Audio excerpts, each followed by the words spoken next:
मियाँ रांझा की मस्जिद चन्योर से सरगोदा की तरफ जाते हुए दरिया चनाब के पार चनाब नगर का कस्बा आता है। इस कस्बे की हदूद में चुंगी नंबर 3 है। यहाँ से दाएं जानब एक सड़क हस्तखीबा को जाती है। चंद किलोमीटर की दूरी पर एक झैली सड़क बख्शवाला और रियाज़ाबाद को जाती है। रियाज़ाबाद से 4 से 5 किलोमीटर पीछे किलोतना वाला कब्रिस्तान है।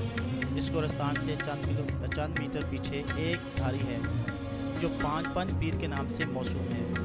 यहीं पंज पीर के नज़दीक ही मियाँ रांझा की मस्जिद है। मस्जिद क्या है, बस सादगी की इंतहा है।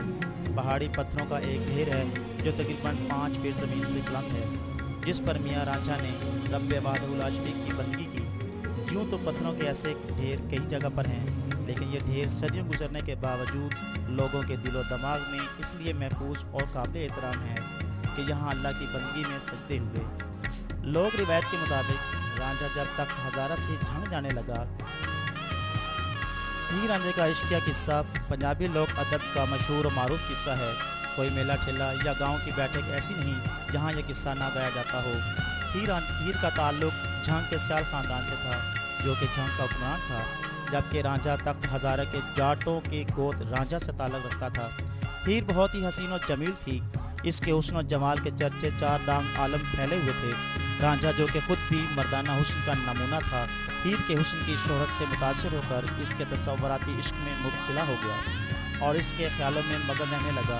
किसी काम में इसका दिल नहीं लगता था, हर वक्त बंजनी बजाता और हीर के ख्यालों में गुम रहना इसकी आदत बन गई थी। इसकी 4 भाभियाँ इसे हीर के ताहने देती रहती। आखिरकार अपनी बड़ी भावज से के ताहनों से तंग आकर इसने घर बार छोड़ दिया। दरिया चनाब के किनारे किनारे झंग की राह ली। बेलों और जंगलों में सफ़र करता हुआ दरिया चनाब के किनारे किनारे झंग की राह ली। बेलों और जंगलों में सफ़र करता हुआ पहले चन्योर और फिर झंग पहुंचा। यहाँ इसने अपने गोहरे मुराद की पहली दफ़ा ज़ियारत की और देखता ही रह गया। दूसरी तरफ भी कोई कम हालत न थी। पहले आँखें चार हुई, फिर आँखों के रास्ते दिल तक रसाई हुई। इश्क होने में चंद ही लम्हे लगते हैं। इसके बाद रांझे ने हीर के घर की चाकरी कर ली। ये हज़रत इश्क भी कैसे कैसे इम्तिहान आशिकों से लेता है।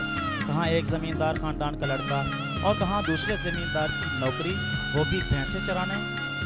ये इश्क मोहब्बत के सिलसिले बांसुरी, चूरी, बेलों और जंगलों में मुलाकातों के सिलसिले यूँ ही चलते रहे, मगर इश्क मुश्क कभी नहीं छुपते। दोनों की मोहब्बत के चर्चे आम होते होते हीर के चचा कैदो तक पहुँचे। कैदो दोनों का दुश्मन बन गया। इसने अपने भाई चूचक, जो कि हीर का वालिद था, को कहकर हीर की शादी रंगपुर के रहशी सेदो खेड़े से करा दी।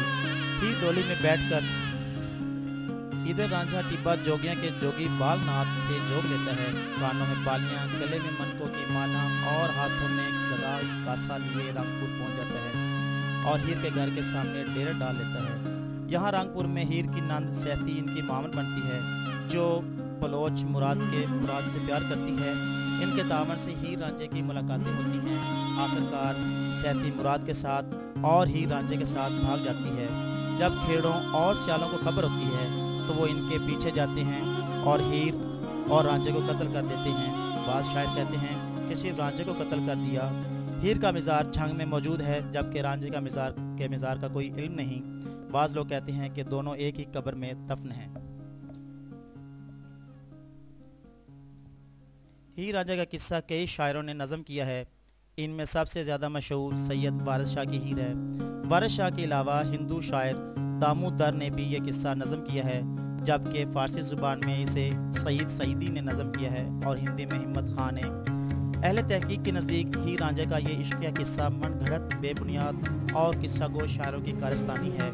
हीर, जिसका असल नाम इज़्ज़त बीबी है, 1435 ईस्वी में चूचक सियाल के यहाँ पैदा हुई।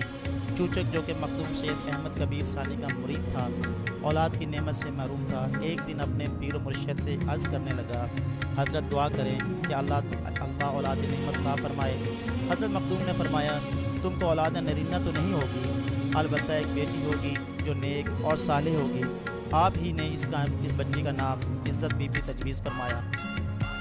जब वो लाहौर का गवर्नर बना तो इसने चूचक को खिची के इलाके में जागीर अता की। इज़्ज़त बीबी ने ख्वाजा मोहम्मद अब्दुल्ला, जो कि आलम बाअमल और सैयद कबीर सानी के खलीफा थे, से कुरान मजीद हिफ्ज़ किया और इन्हीं से सलूक की मनाज़िल तय की। وہ دنیا کے جھمیلوں سے کوسوں دور اللہ کی عبادت اور ریاضت میں مشغول رہتی۔ بہلول لودھی بھی اپنا ان آپ کا معتقد تھا۔ اس نے عزت بی بی سے دعا کرائی تو مائی صاحبہ نے دہلی کی فتح کی خوشخبری دی۔ یہی وجہ ہے جب نول اور کھرل سرداروں نے ہیر اور رانجھے کا معاشقہ ثابت کرنے کے لیے سلطان بہلول لودھی کے سامنے مائی ہیر کو بد کردار ثابت کرنے کی کوشش کی تو اس نے ڈانٹ کر اپنے دربار سے باہر نکال دیا اور کہا کہ میں کبھی تمہیں جنگ کی حکومت نہیں دوں گا۔ مائی ہیر نے بہت کم عمر پائی، عالم شباب میں ہی بعمر 46 سال 1471 عیسوی میں وفات پائی۔ مائی ہیر کا نظام جھنگ میں ہے، جبکہ رانجھا کا قصہ کچھ یوں ہے کہ رانجھے کا اصل نام مراد بخش تھا اور اس کی گود رانجھا تھی۔ یہ تخت ہزارہ ضلع سرگودا کا رہنے والا تھا۔ زمیندار خاندان سے تعلق تھا، لیکن دنیا داری سے بیزار اور سکون قلب کے لیے اولیاء اللہ کی خدمت میں حاضر ہوتا تھا۔ ایک دن سید احمد کبیر ثانی سے ملاقات ہوئی، حالت قلب بیان کی تو حضرت نے مراد بخش کو جھنگ کی رابعہ بصری عزت بی بی کے پاس جانے کا مشورہ دیا۔ اس طرح رانجھا جھنگ میں وارد ہوا اور مائی عزت بی بی کا ملک ہو گیا۔